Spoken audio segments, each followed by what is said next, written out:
Yo, what's up, everybody? Um, just wanted to share some thoughts on a couple things that have been on my mind lately. Let's say you go out to a spot with your friend or friends, and you game planned about it, like what's the mission or not. Still y'all having a good time, whatever. If one of y'all likes one girl or y'all looking at one girl,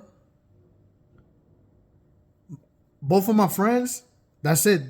That for me, once I'm going for it, is off limits. Same goes for you. Like if you like a girl and you spot her, we ain't gonna fight about that. We're not gonna like, oh nah, but we're not gonna get in competition that night or start competing against each other. We're not gonna do that. Like we came out here together. Like you're supposed to be happy that your boy, scope sign out. And now if he ends up getting it, you gotta be really happy for him. Cause it wasn't about it wasn't about like yo conviction. It was about like yo conviction and the result. He wanted it, he got it. You cannot be mad about that. You cannot be mad about that at all. And let's say you're out there, shit looking a little bit dry, and then next thing you know, you get a call from your significant other or the girl you talking to, and next thing you know, she about to pull up where you at. She comes with one friend. Let's say you have three friends. That one friend that got no girl that at that moment, you cannot be mad on the side, bro.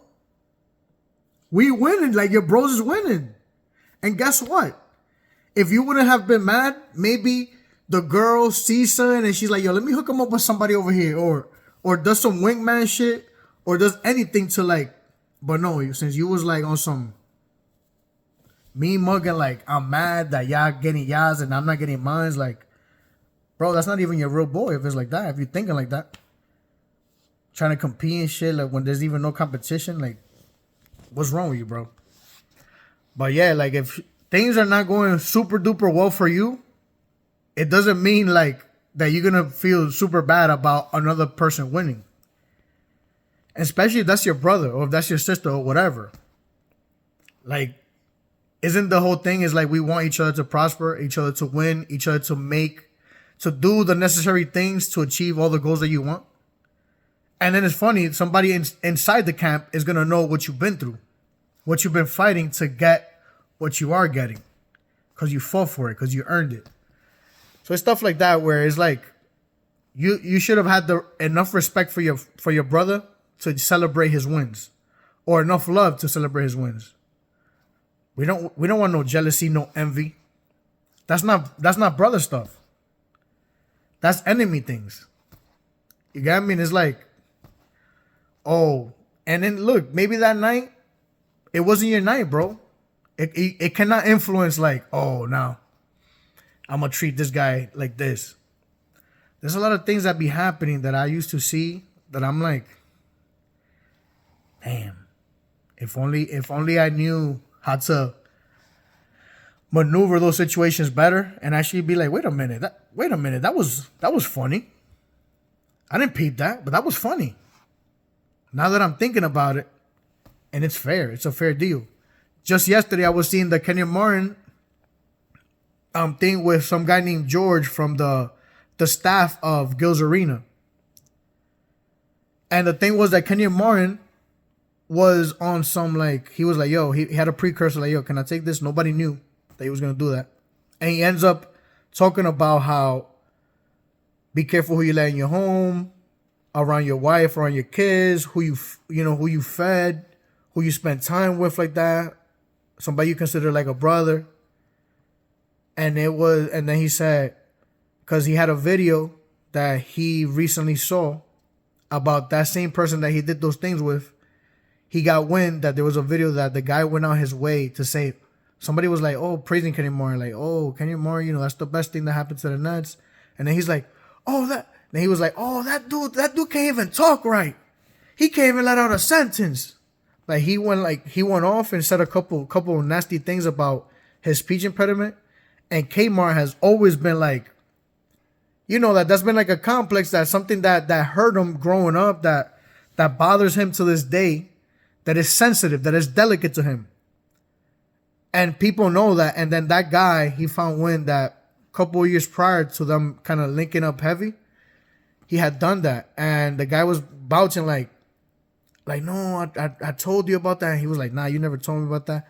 Oh, I said that I was sorry. And I was like, sorry for what? I didn't know what you were saying sorry for. I just kind of disregarded you. I just kind of threw it away because I don't even know what you're talking about. Like, you wasn't being straight up. And, like, they were going back and forth, but basically the guy was copping pleas. And it's like, how dare you even get in a friendship with somebody after you've said those things about that person, highly disrespecting that person. And then you end up being friends with them. And then you never have the balls to say sorry. And you try to half-ass do it. And then now it comes to light where now he's seen the video for the first time. And it's like, wait a minute. He was copping pleas. It looked ugly. I'm on the side of K-mart, standing up for himself. He didn't overdo it. He didn't smack the dude. He should have got smacked type shit. Like, that was a smackable offense. That was a deckable offense. And that's why he said when the guy left, swaggy people was like, yo, K-mart, so what you want then? What you want? He's like, I don't ever want to have that man in my presence ever again. You know what that means, right? Like, I'll see you one more time, bro. You know what I'm saying? We're not in good standing. And that was like, wow. I'm with K-mart. Like, some people say, like, oh, he shouldn't have gone in as a staff member. First of all, to him, that's not a staff member. To him, that was his friend. That was his former friend. And the fact that that guy would do that and then never step up to the plate, and then when he tried to do it, he did it whack. Like, almost like he was ashamed of himself. It's like, bro, own up, own it. It's on the internet. Kmart lucky he didn't see that before. He would have never let you in his house. He would have never befriended you. So I'm with Kmart on this one. Like, yo, you cannot cop pleas at all. Like, sometimes, like, yo, being a good friend is not the easiest thing either. Because he tried and then he still failed at it. You know why? Because he wasn't man enough to say I'm sorry to him for what he had actually said.